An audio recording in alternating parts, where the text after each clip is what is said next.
we do want you to take a listen to this. Ross Tucker and the podcast that he has, really, really good NFL voice out there and former player as well. He was on with Steiny and Guru earlier today. Take a listen to this on whether or not there's an advantage baked in for the Niners, for the Eagles in this football game this weekend.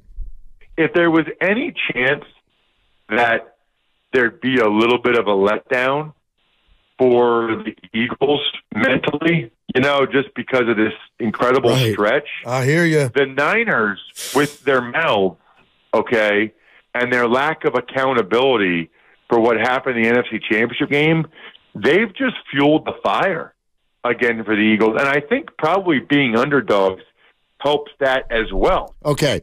His point about being underdogs at the end, I get. I agree. That will be used as a motivational factor for the Eagles. Nothing anybody can do about that. The spread is the spread. The other thing's kind of interesting. I feel like the Niners are suddenly being held accountable for a bunch of things they said leading up to this week that they did not say leading up to this week. These are comments that were made in the wake of the loss last year. Yeah. Now, did Debo hang on to it too long?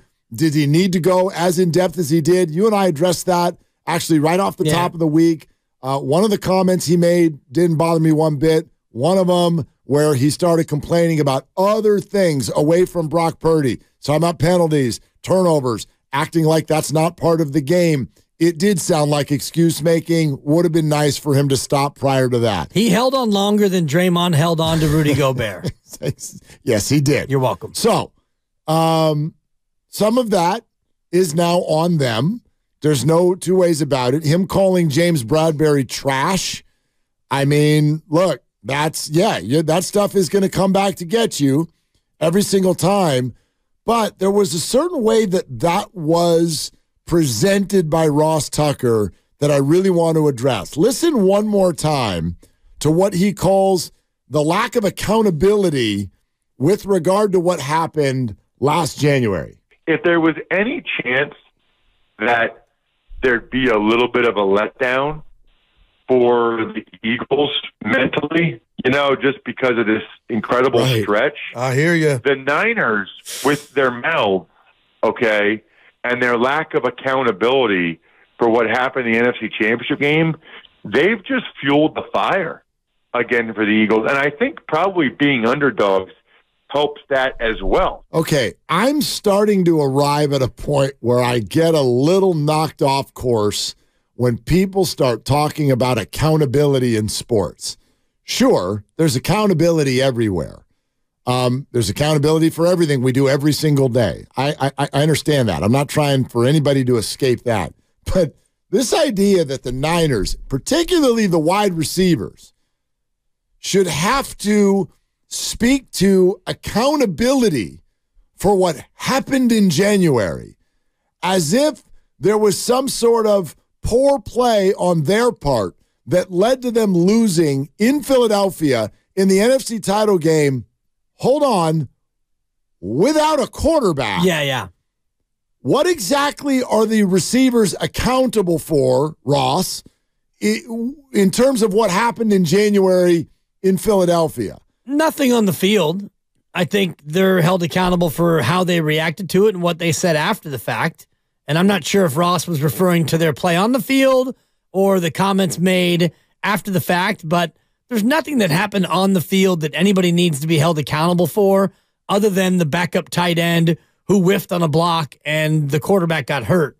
And even at that point, what are you held accountable for? Players miss plays. Exactly. You made a bad play. Yeah, you messed up. This goes back to the offseason when everyone kept saying, are you gonna hold Kyle Shanahan accountable? For what? For what? For only getting to the conference championship game and not winning it with no quarterback. And even if you wanted to be, for setting up the wrong blocking scheme. Okay. The bad play call. Yeah, but fine. Got another quarterback hurt, Mark, is what happened. By the way, where's that conversation this year? Kyle Shanahan gets every quarterback. Well, everybody else has got an injured quarterback this year. Well, he's not running his quarterback into the ground anymore. He learned his lesson. Did he? That's where the conversation goes. Did he now? He absolutely did. I just love it. Like, yes, people mess the freak up. That's already baked in. Yep. Receivers drop balls, quarterbacks throw interceptions, Play calls don't work. Kickers miss kicks. Running backs fumble, right? You and I flub words. Holders don't hold. Whatever. Like snappers don't snap. I don't understand what this hold them accountable today. I've gotten the tweet and the text 14 times today. Better hold Steve Kerr accountable. Someone asked me to hold his feet to the fire. I saw that. Are you going to do it? Are you going to do that, Willard? You going to put on the oven mitts? You ready? I got an answer for you. No. You're not, yeah. No, I'm not going to burn Steve Kerr's feet. I didn't like that he took Moses Moody out of the game. I already texted Raymond Ritter and told him to tell Steve to put on the asbestos socks. Take the shoes off. You better wear those double duty socks. Coming up at 5 o'clock. Steve, did we lose you? Yeah, I'm sorry, I'm here. Yeah. No. Worked for me once. No, Steve Kerr should not be fired. His feet should not be burning. And we're not going to sit here and go, I'm not asking you any more questions until you take accountability for what you did last night. Admit it, Steve. He may or may not think it was the wrong move. I don't know. We'll ask the question, but I'm not out to get him. He's not a bad coach or a bad guy, and neither is Deebo Samuel. I could do without calling the opponent trash. Sure, I could do without that, but I've said this since last January. It is completely fair. I know in the culture of sports, oh, dang it, there's no whining. There's no whining. You're not allowed to use injury as an excuse. Fine, don't call it an excuse then. I find it totally fair for the 49ers privately or publicly to say, we don't feel like we got to play the game.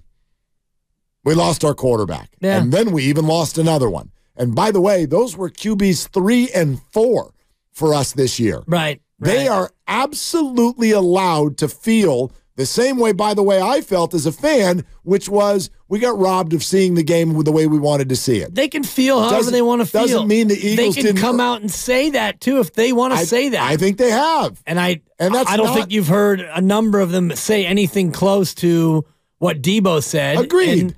And Deebo is getting ripped for it because it comes across as whining. But I don't see it that way. I see when the Deebo comment where he's like, look, we're way better than the Eagles, but then, penalties and then a turnover. And I'm like, hold on a second, dude. Those are... And a challenge that we didn't challenge. I mean, obviously we should have challenged that. Those are part of the game, and those are things you need to execute better in order to win. So, yes, that comes off as complaining or whining or deflecting or whatever to me.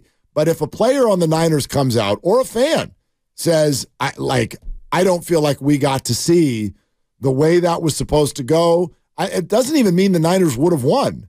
You can feel empty. I don't feel like we got to see the game. I do feel a little ripped off from that game because we were expecting two teams going toe-to-toe, mano-a-mano, in a great clash. It was the game of the day. It was going to be the game of the year, and it was going to get settled after 60 minutes and maybe overtime. Two teams firing back and forth at each other, and we didn't get that. So from a viewer standpoint, from a Niner fan standpoint, yeah, you feel a little bit ripped off, but it doesn't mean that you can react however you want to react, and you could say, many people have said, oh, the Niners would have beaten him. If they didn't get Brock Purdy hurt, the Niners would have won that game. I don't know how you can... You can say whatever you want to say. Well, sure. I don't think that way. I think that Philadelphia was better. I said it before the game. And I think that if Brock Purdy would have played the whole game, I still think Philadelphia was better. And you can think that too. It doesn't mean that Philadelphia was going to win just because they're better. Right, but it also, I don't even know how we can say that. I don't feel like we can say anything about what would have happened. It's impossible. It was too early. So that's my only take, which is that we didn't get to see, quite frankly, much of anything. I don't know who would have been better. I don't know who is better. I don't know if that's accurately even going to be on display this weekend. And this weekend does nothing to vindicate what happened last January. And this game does nothing to predict what could happen if they meet again in January. This is a standalone game, and if the Niners win, it doesn't mean, well, you can say whatever you want to say. Again, I will reiterate that. But for me, if they win this game on Sunday, it doesn't mean that they would have won last January, and it doesn't mean if they lose that Philadelphia was definitely better last January. These two things have nothing to do with each other. No, they're irrelevant. I just think, when I hear people, oh, you're whining and complaining. No, Hassan Reddick, there was lots of boos and lots of whoos. No. I do think that when Debo but we had penalties and we had turnovers and it wouldn't have this and it wouldn't have that. Yeah, that qualifies the boos and the whoos. Yeah. But if anybody comes out and goes, man, they didn't have a quarterback, that's not boos and whoos. That's accurate. And in the NFL, I can't think of anything that matters more. And by the way, I don't think we would do that to anyone else. There's no way, for example, and it almost happened. Let's say Jacksonville had held off Kansas City at Arrowhead, and in the second half of that game, Mahomes had not been able to come back in. There's no one in the whole country that would have been like, well, Jacksonville's better. You would have been like, no, they lost Mahomes. That's just football, though. Yes. It's the nature of football. You lose the quarterback, that's a set aside. It's tough. It's tough for any team to win with a backup. You're not blaming the Bengals at the end of the year when they miss the playoffs. You're just not going to do it. No. They lost their QB. But at the same time, you're not going to – I don't think that you could look at Philadelphia last year and say, well, this is a tainted NFC championship because the Niners quarterback got hurt. Not at all. Especially when you – cause their quarterbacks to get hurt, that is a bonus. To me, that's a feather in your cap. Yeah, because you knocked out the other team's best player. I don't look at it that way. Or their most important player. I don't look at it that way. That makes it feel like you're hunting for injuries. It's football. Believe me, I'm aware that I know you players are. do think that way. I'm not portraying you as naive. I'm just saying, especially in those games, players are more likely to try to hurt somebody in an elimination game in a one-and-done situation than they would be in Week 5 in the NFL. Totally. I just it says nothing about the Eagles. When the Niners players are questioned, they're being asked for their story. They don't get to tell the Eagles story. The Eagles tell the Eagles story. Yeah. The Niners story is we didn't get to play the game. We didn't really get to play the game, and I would argue that's totally fair. I know some people will see that different.